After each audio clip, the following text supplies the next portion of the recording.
نحمده ونصلي على رسوله الكريم اما بعد فاعوذ بالله من الشيطان الرجيم بسم الله الرحمن الرحيم رب اشرح لي صدري ويسر لي امري واحلل عقدة من لساني يفقهوا قولي. آپ میں سے کس کس کو اس سورت کا ترجمہ آتا ہے؟ الم نشرح آپ کو ٹھیک ہے. باقی لوگوں کو کیوں نہیں آتا؟ باقی لوگوں کو اس سورت کا ترجمہ کیوں نہیں آتا؟ کیا وجہ؟ کوشش نہیں کی. اگر کوشش کرتے تو آ جاتا کہ نہیں آتا؟ پھر بھی آ جاتا. اور اگر آ جاتا تو کوئی فائدہ ہوتا؟ بہت بڑا فائدہ ہوتا. کیا فائدہ ہوتا؟ اچھا، جن لوگوں کو ترجمہ آتا ہے اس کا وہ بتائیں کہ اس میں سے کون سی آیت ایسی ہے جو ان کو بہت ان کی دل کو لگتی ہے. جی. فَإِنَّ مَعَ الْعُسْرِ يُسْرًا إِنَّ مَعَ الْعُسْرِ يُسْرًا بس بے شک تنگی کے ساتھ آسانی، یقیناً تنگی کے ساتھ آسانی ہے. زندگی میں کتنی دفعہ ایسا ہوتا ہے کہ ہمارے حالات بڑے تنگ ہو جاتے ہیں. کبھی رزق کی تنگی ہو جاتی ہے، کبھی دل کی تنگی ہو جاتی ہے، کبھی اولاد کی تنگی ہو جاتی ہے. تو جہاں تنگی ہے وہاں آسانی بھی ہے. آپ دیکھیں کہ مثلاً کبھی ایسا ہوتا ہے کہ گھر ہمارا چھوٹا ہوتا ہے، ہم کہتے ہیں کاش ہمارا گھر بڑا ہوتا. پھر اللہ تعالیٰ ہمیں بڑا گھر دے دیتا ہے، پھر کہتے ہیں وہ چھوٹا گھر تھا نا، کام جلدی پورا ہو جاتا تھا. اب کیا ہوتا ہے؟ بڑا گھر ہے تو ٹائم زیادہ لگتا، فرصت ہی نہیں ملتی. تو وہ چھوٹا تھا، تنگی ضرور تھی لیکن اس کے ساتھ آسانی بھی تھی، اس کے ساتھ ہی آسانی تھی. اسی طرح اور بہت سی چیزیں ہیں زندگی میں انسان جن پہ تنگ ہوتا ہے کہ یہ ایسا کیوں ہے، ایسا کیوں نہیں. لیکن آپ دیکھیں گے مثلاً آپ کے پاس نپی تلی آمدنی ہے، بس اتنا آتا ہے کہ آپ اس کو اپنی ضروریات پوری ہو جاتی ہیں، کسی سے لینا نہیں پڑتا، قرضہ نہیں اٹھانا پڑتا. لیکن آپ جب کسی کو اپنے سے زیادہ آگے دیکھتے ہیں تو آپ کہتے ہیں کاش میرے پاس بھی اتنا ہوتا، اور پھر آپ کے پاس وہ آ جاتا ہے. اب کیا ہوتا ہے؟ کم تھا تو اس کی سنبھال کم تھی، اس کا حساب کم تھا، اس کے لیے بھاگ دوڑ کم تھی. زیادہ ہوا تو کیا ہوا؟ کام بڑھ گیا، محنت بڑھ گئی، ٹینشن بڑھ گئی. تو یہ سورت دراصل ہمیں زندگی میں اپنے حالات کے ساتھ خوش رہنا سکھاتی ہے. ہر شخص کی زندگی میں کچھ آسانیاں ہیں اور کچھ مشکلات ہیں، اور یہ ہر شخص کے ساتھ ہے کہ کچھ آسانیاں ہیں اور کچھ مشکلات ہیں. تو جہاں مشکلات ہوتی ہیں وہاں پر انسان کے لیے آسانی بھی ہوتی ہے. مثلا انسان بیمار ہوتا ہے، مشکل ضرور ہوتی ہے لیکن اس کے ساتھ کچھ سہولتیں بھی ہوتی ہیں کہ آپ جو روز مرہ کا بہت سا کام کر رہے ہوتے ہیں وہ آپ کا کام چھوٹ جاتا ہے، بستر پہ پڑ جاتے ہیں، آپ آرام کرنے لگتے ہیں. آپ کو روز مرہ کے کاموں میں فرصت ہی نہیں ہوتی تھی کہ آپ ذکر کر سکیں، دعائیں مانگ سکیں. پھر کیا ہوتا ہے کہ آپ کے پاس بہت سا ٹائم آ جاتا ہے، آپ دعائیں مانگنے لگتے ہیں. جب آپ بڑھاپے کی عمر کو پہنچتے ہیں تو آپ چل پھر نہیں سکتے، آپ کو ہر وقت شکایت رہتی ہے، گھٹنوں میں درد ہے، بھاگ نہیں سکتے، کام نہیں کر سکتے، پہلے والی بات نہیں. پھر آہستہ آہستہ سارے کام دوسروں کو دے دیے جاتے ہیں، کچھ بیٹیاں سنبھال لیتی ہیں، کچھ بہویں سنبھال لیتی ہیں، اور آپ کا زیادہ وقت فارغ ہو جاتا ہے. بڑھاپا ہے، بیماریاں ہیں، لیکن فرصت ہے. اب اس فرصت کو کیسے استعمال کرنا چاہیے؟ کیا کرنا چاہیے بڑھاپے کی فرصت کو استعمال کرنے کے لیے؟ زیادہ سے زیادہ اللہ کا ذکر کرنا چاہیے، زیادہ سے زیادہ تلاوت کرنی چاہیے، زیادہ سے زیادہ نیکی کے کاموں میں انسان اپنی آخری عمر کو لگائے. لیکن عموماً کیا ہوتا ہے آج کل، کیا ہو رہا ہے، بزرگ لوگ بھی کیا کر رہے ہیں، یا ٹی وی کے آگے بیٹھے ہوئے ہیں، یا پھر موبائل پہ لگے ہوئے ہیں، یا پھر جو بہو بیٹیاں ہیں ان کے کاموں میں مداخلت کر رہے ہیں. تو اس سے ان کی زندگی مشکل ہوئی بھی ہے. تو کیا کرنا چاہیے؟ جب ہمارے اوپر ایسے بڑے زیادہ کام نہ رہے تو ہم شکر کریں کہ اور کام سنبھالیں, اچھا کریں نہ اچھا کریں, جس بھی کوالٹی لیول کا کریں. ہمیں اللہ نے فرصت دی ہے, اس فرصت سے ہم فائدہ اٹھائیں اور زیادہ سے زیادہ اللہ کی عبادت کر سکیں. بزرگ لوگ کیا کیا کر سکتے ہیں, کوئی بتائے گا؟ کوئی اپنا تجربہ بتا دے, اس سے دوسروں کو فائدہ ہو جائے, کچھ اور دوسروں کے لیے آپ مشورہ دے دیں. السلام علیکم. مجھے کوئی 4 سال سے پہلے میں بیمار پڑ گئی ہپ میں اور اس میں. تو میں جب بیمار پڑ گئی پہلے تو خیر بندہ افسوس اور یہ مجھے درد ہو رہا ہے وہ ہو رہا ہے, لیکن اس کے بعد میں نے یہ کیا کہ میں نے وہ اٹھایا, میں بس ٹائم ہی ٹائم تک باہر نہیں جا سک رہی تھی. تو الحمدللہ حفظ سورت ملک, سورت رحمان اور پیچھے کی چھوٹی چھوٹی اور صورتیں میں نے کر لی. اینڈ ایٹ اے ٹائم جب میں گھر پہ تھی تو I have open a proposal online. قرآن والے جو ہمارے اسٹوڈنٹ تھے تو ان کے ساتھ ہم نے ایک گروپ کھولا ہوا ہے پروپوزل کا, جو کہ اپنے لوگ آپس میں ڈال سکتے ہیں اور عزت کے ساتھ, مطلب یہ نہیں کہ ان کی پاپولیرٹی ہو رہی تھی, اس کی بیٹی نے ڈالا, اس کی بیٹی نے ڈالا. تو الحمدللہ میں نے حفظ کیا, اور جو میں نہیں کرتی آئی تھنک وہ, اور اس میں عبادتوں میں زیادہ بیٹھ سک رہی تھی تو بیٹھی بھی تھی, نفلیں زیادہ ہو گئی تھی اس میں, لیکن کچھ کرنے کا عادی ہوں. سوشل ورکر, اور میں مختلف ہاسپٹل میں کام کر رہی ہوں. جو ہاسپٹل ہے کینسر کا, آپ کے قریب اگر کوئی ہو اور پلیز آپ جانتے ہو اور وہ غریب ہو, اس لیے کہ غریب کو جب کینسر ہوتا ہے تو پہلے وہ سمجھتا ہے وہ دوائیاں لکھی جاتی ہے, سو ایکسپینسو, وہ گھر بیٹھ جاتا ہے. سیکنڈ تھنگ از کہ وہ پھر حکیم کے پاس جاتا ہے, پھر وہ ادھر ادھر پھرتا ہے, پھر وہ جادو مادو کے چکروں میں لگ جاتے ہیں. بائی دا ٹائم وہ ہمارے پاس پہنچتا ہے, بیکاز وی آر لیڈیز, تو ہم نے کوئی اتنا زیادہ کوئی بینرز وینرز ہم نے نہیں, ساری عورتیں ہیں ہم, مطلب جو فارغ عورتیں تھیں ہم. تو اب یہ کہ جناح میں ہم نے جو GPMC کینسر ہاسپٹل ہے وہ یاسمین ٹرسٹ کے ساتھ ہے, اور ہم 3 دن کی OPDs پوری کرتے ہیں, اور ایک OPD میں 150 سے زیادہ مریض آ رہے ہیں. ایک کیمو جو ہے وہ 46,000 روپے کا ہے, اور ایک پیشنٹ کو 13 کیموز لگتے ہیں. اور اوپر والا جو حصہ ہے جو ایڈمٹڈ پیشنٹ ہے وہ آمنہ لکھانی کر رہی ہے. اسی طرح پھر یاسمین ٹرسٹ نے سول میں ہمارے پاس ہے, تو آپ کے اگر ارد گرد کوئی آپ کو پتہ لگ جائے کہ کسی کو کینسر ہے اور غریب ہے, تو ہم تو یا اس کی نسخہ لے کے ان کو دوائی خرید کے دے دیتے ہیں 1 ٹائم. جو 4th اسٹیج کے ہمارے پیشنٹ ہیں ہم اس کو ہیوی دوائیاں نہیں دیتے, because they are not going to survive, جو پتہ لگ جاتا ہے. تو اس کے لیے پھر ہمارا یہ ہے, بجائے یہ کہ اس کا گھر سفر کرے, بیکاز ہیڈ آف دا ممبر اس کا بیمار ہے, سوچ لیں, اور بیوی اس کی خدمت کر رہی ہے, بچے سفر کر رہے ہیں, پھر ان کو دوائی اور ہم اس کو راشن دیتے ہیں تب تک وہ زندہ ہے. تو اس کا پھر مجھے کرنا فون پہ سارا وقت میں وہ کر لیتی ہوں, لیکن اپنی بات لیکن سب سے بڑا فائدہ جو مجھے ہوا حفظ کا ہوا. جزاک اللہ خیر. یہ بہت اچھی ٹپ ہے کہ جب آپ کے پاس فرصت ہو تو آپ 2-3 کام کر سکتے ہیں. ایک تو یہ ہے کہ آپ قرآن پاک حفظ کرنا شروع کر دیں, سورت ملک حفظ کریں, سورت رحمان کریں, سورت الکہف کریں, آخری پارہ کریں. اور جیسے انہوں نے شروع میں کہا تھا کہ حفظ کا یہ فائدہ ہے کہ اگر انسان کچھ عرصے کے بعد دیکھ کے نہیں پڑھ سکتا, اللہ نہ کرے کسی کی نگاہ چلی جائے, اللہ نہ کرے کہ کسی کے ویسے کوئی مشکل ہو جائے, تو ایسی صورت میں کیا ہو سکتا ہے کہ آپ کو جو زبانی یاد ہے وہ آپ پڑھ سکتے ہیں, ٹھیک ہے نا.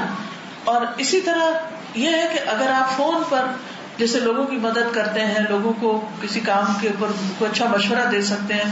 کچھ بزرگ خواتین ایسی ہوتی ہیں ان کی زندگی کے تجربات ہوتے ہیں جن تجربات کو وہ دوسروں سے شیئر کر سکتے, کاؤنسلنگ جس کو کہتے ہیں, نصیحت کر سکتی ہیں, سمجھا سکتی ہیں, اور کچھ نہیں دوسروں کے مسائل سن سکتی ہیں. کچھ لوگ ایسے ہوتے ہیں کہ جو اتنے پریشان, اتنے گھبرائے ہوئے ہوتے ہیں کہ ان کی کوئی بات سن کے ان کو مت دینے والا نہیں ہوتا, تو اس طرح کے کام کر سکتے ہیں. اور کسی کے پاس کوئی آئیڈیا ہو اور کیا کر سکتے ہیں بزرگ حضرات؟ مجھے جو شکایت ہے ہم جنریشن سے کہ ہم لوگ جو ہے وہ بزرگوں کو ایک طرف بٹھا دیں. یہ کوشش ان کے بجائے ہمیں کرنی چاہیے کہ اگر وہ قرآن پڑھے ہوئے ہیں یا وہ بہت اچھی تلاوت کرتے ہیں یا وہ اردو بہت اچھا پڑھ سکتے ہیں, تو ہم اپنے بچوں کو ان کے پاس بٹھائیں کہ بیٹا آپ مجھ سے پڑھ لیں. بالکل اس طرح ان کی اٹیچمنٹ دادیوں سے نانیوں سے ضرور ہو جاتی. ہم ہر کوشش یہ کرتے ہیں کہ وہ خود کریں, لیکن انیشیٹ تو ہمیں کرنا. نہیں, ان کو تو ظاہر ہے کہ مدد چاہیے ہوتی ہے, کسی بھی کمزور انسان کو مدد چاہیے ہوتی ہے. یہاں کہنے کا مطلب یہ ہے کہ وہ سوچنا شروع کریں کہ ان کے اندر کیا صلاحیت ہے, کیا قابلیت ہے, وہ کیا کیا کرنے کے قابل ہیں, تاکہ وہ ایک ایکٹیو ممبر رہیں آخر تک. ہمارے پاس الہدا میں ایک خاتون آتی ہیں, ان کی ایج تقریباً 80 ایئرس ہے.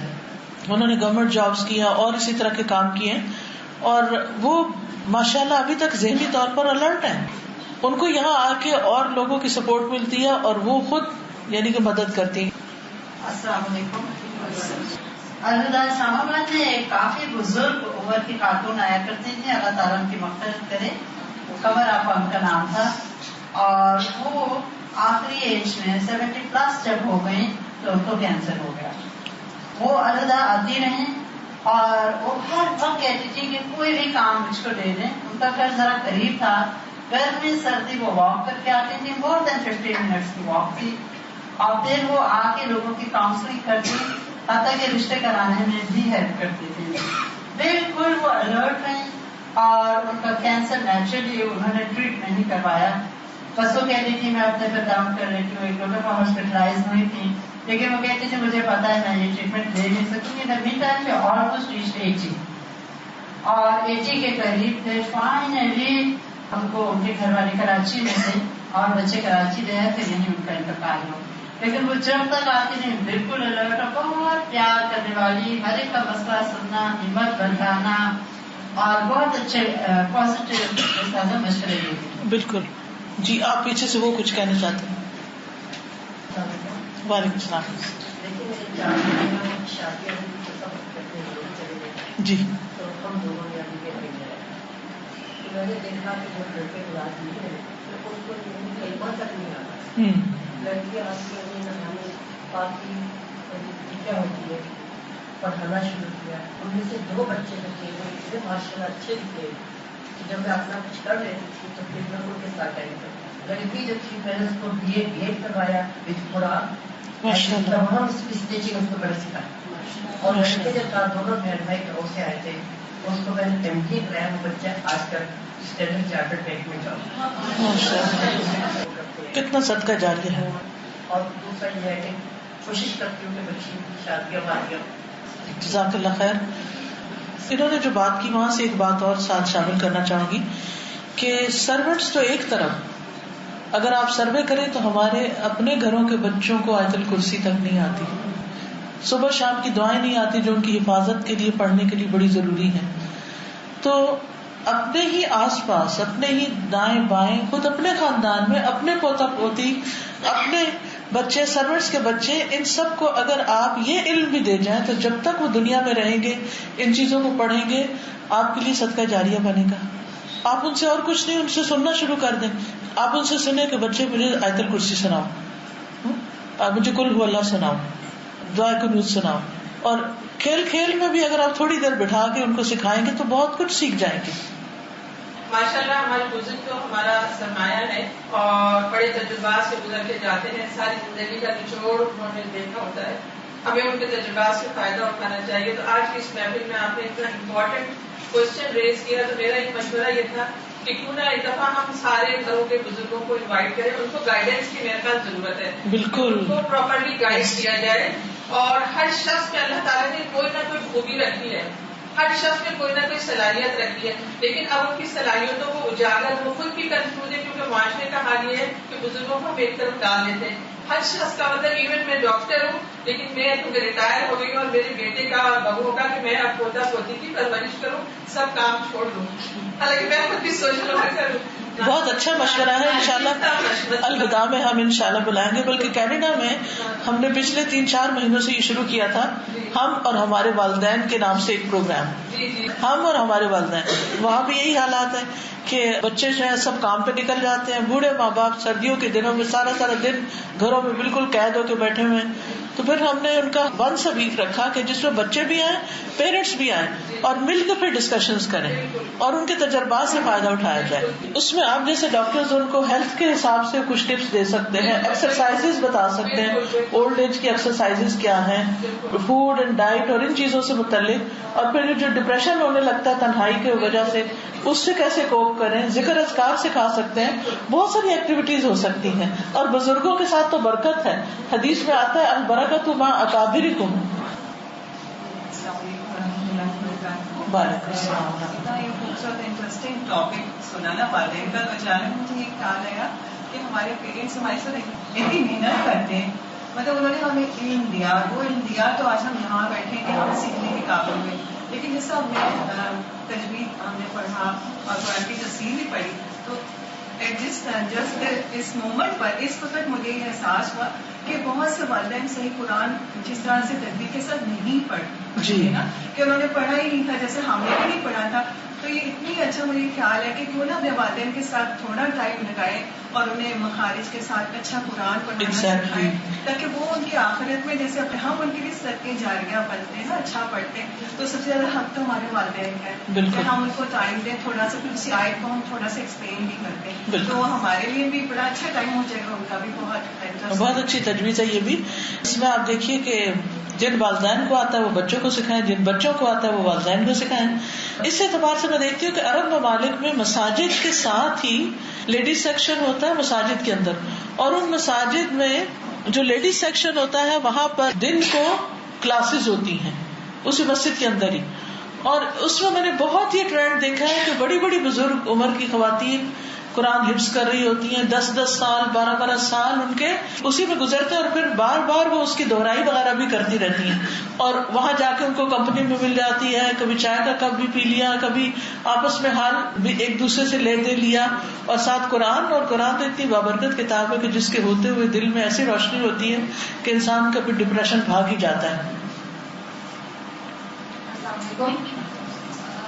بزرگوں کی بات ہو رہی ہے تو میں سب سے پہلے بہت اپنے آپ کو بلیس فیل کرتی ہوں کہ اللہ تعالیٰ نے اتنے اچھے دادا دادی اور نانا نانی سے نوازا, جو کہ اب آ کے مجھے فیل ہوتا ہے کہ بہت بڑی ایک بلیسنگ ہے. تو میں نے جس طرح اپنا بچپن ان کے ساتھ گزارا, ان کی عادت تھی میرے دادا دادی کی کہ ہم لوگ ان کے ساتھ سوتے تھے, میں اور میرے بھائی. تو ان کا ایک روٹین تھا کہ رات میں وہ ہمیں قصص الانبیاء, ان کو ماشاءاللہ پورا یاد تھا, وہ ہمیں ڈفرینٹ اسٹوریز سناتے تھے, ڈفرینٹ صحابہ کرام کی, انبیاء کرام کی. تو اس سے یہ ہوا کہ اب آ کے جب کہ ہم میچور ہو گئے ہیں, اپنی لائف اسٹارٹ ہو گئی ہماری, تو اس میں وہ جو ماڈل ویلیوز تھی جو کہ ہم قصص الانبیاء میں سے اخذ کرتے ہیں, وہ چیزیں ہمارے اندر اتنی زیادہ پکی ہو گئی ہیں کہ اللہ کا بہت, میں اس چیز کی بہت زیادہ ان کی احسان مند ہوں کہ انہوں نے اتنا ٹائم ہمارے ساتھ لگایا.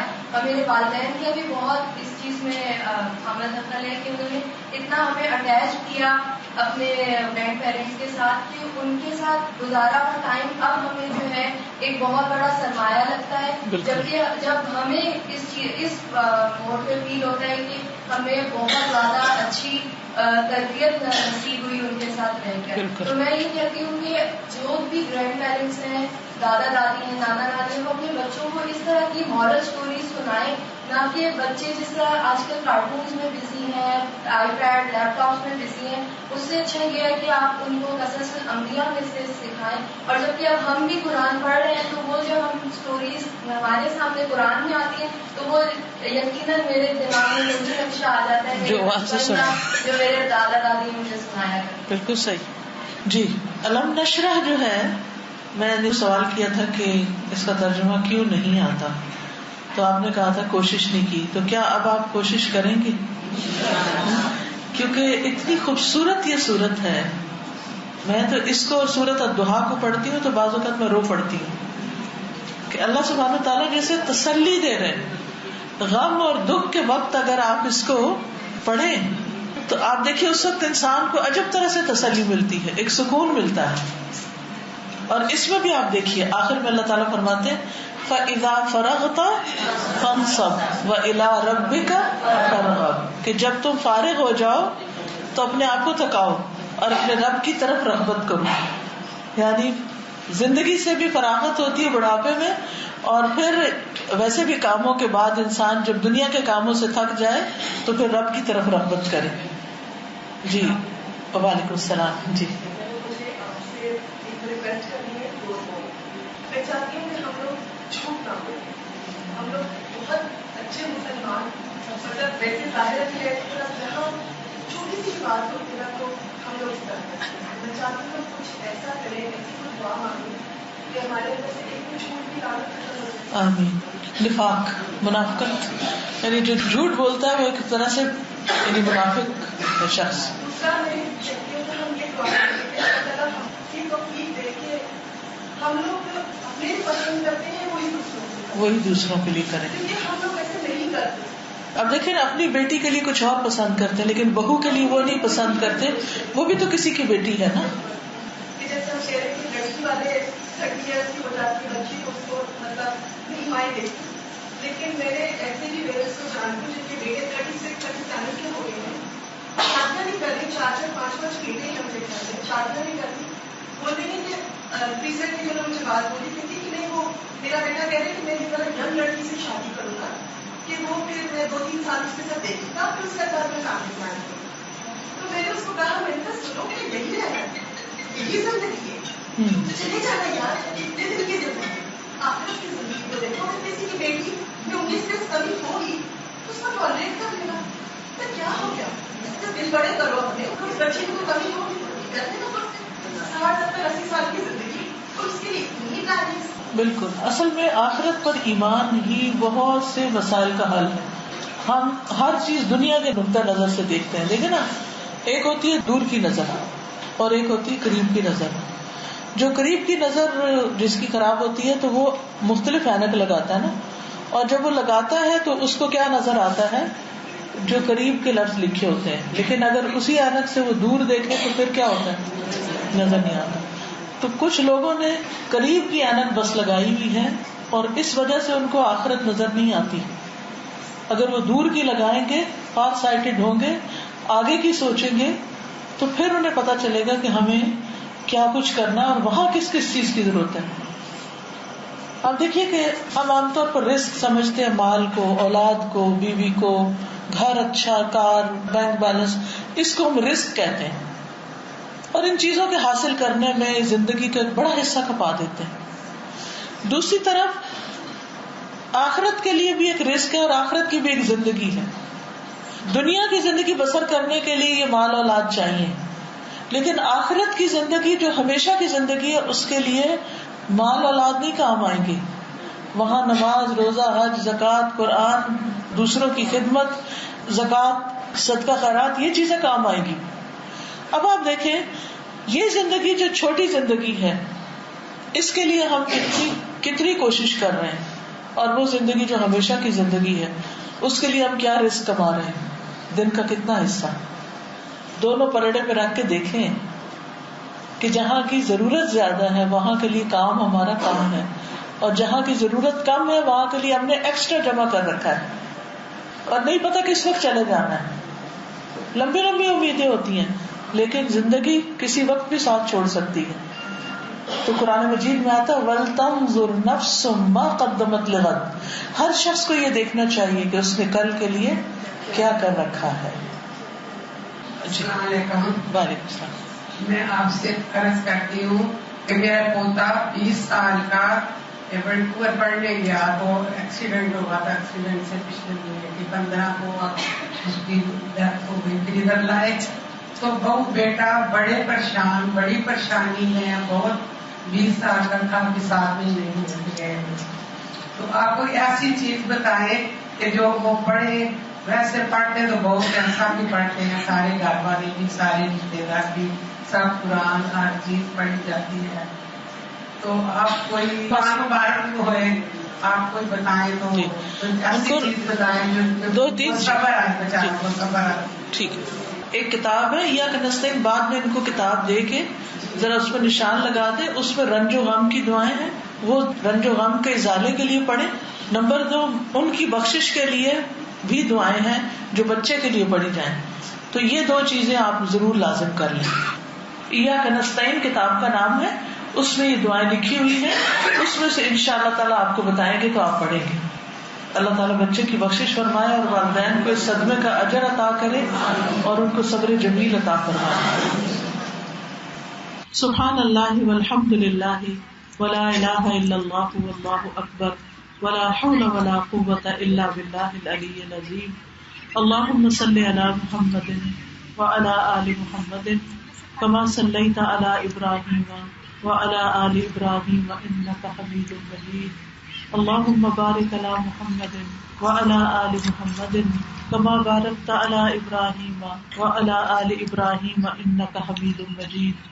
ربنا آتنا في الدنيا حسنة وفي الآخرة حسنة وقنا عذاب النار. ربنا لا تزغ قلوبنا بعد إذ هديتنا وهب لنا من لدنك رحمة إنك أنت الوهاب. ربنا هب لنا من أزواجنا وذرياتنا قرة أعين وجعلنا للمتقين إماما.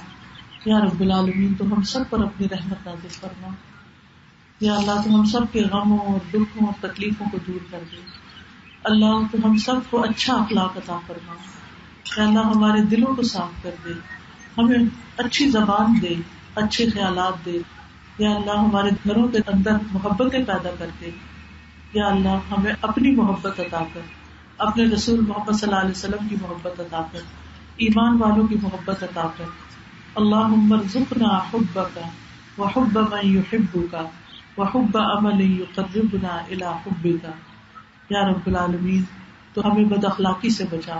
یا اللہ ہمیں اپنی عبادت کی اور خوبصورت عبادت کی اور ذکر اور شکر کی توفیق عطا فرما.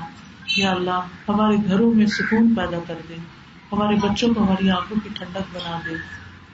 یا رب العالمین یا ارحم الراحمین یا ذا الجلال والاکرام تو ہم سب کے گناہوں کو معاف کر دے. اللہ ہماری مشکلات آسان فرما دے. یا رب العالمین ہم سب کو صحت عطا فرما. یا اللہ میری والدہ جو ہاسپٹل میں ان کی طبیعت خراب ہے, اللہ تعالیٰ ان کو صحت عطا فرما. یا اللہ ان کی تکلیف دور فرما دے. یا اللہ ان پر رحم فرما. یا اللہ ان کے درجات بلند فرما. یا اللہ ان کو بخش دے. یا اللہ ان پہ اپنی رحمت کر دے. یا اللہ جتنے بھی بیمار ہیں, جہاں جہاں کوئی دنیا کے کسی بھی کونے میں کوئی بیمار ہے, یا اللہ ہم سب کو صحت عطا فرما. یا اللہ تم ہم سب کے گناہوں کو معاف کر دے. اللہ ہم کمزور بندے ہیں تو ہماری کمزوریوں کو معاف کر دے. یا اللہ ہم اپنی جانوں پہ ظلم کرنے والے ہیں تو ہماری ظلم اور زیادتی کو معاف فرما دے. یا رب العالمین تو ہماری آخرت عاقبت اچھی کرنا. یا اللہ ہمارا خاتمہ اچھا کرنا, ہمارا انجام اچھا کرنا. یا رب العالمین تو ہماری قبر کو روشن کر دینا. اللہ ہمیں دوزخ کے عذاب سے بچانا. اللہ تم ہمیں بغیر حساب کے معاف کر دینا.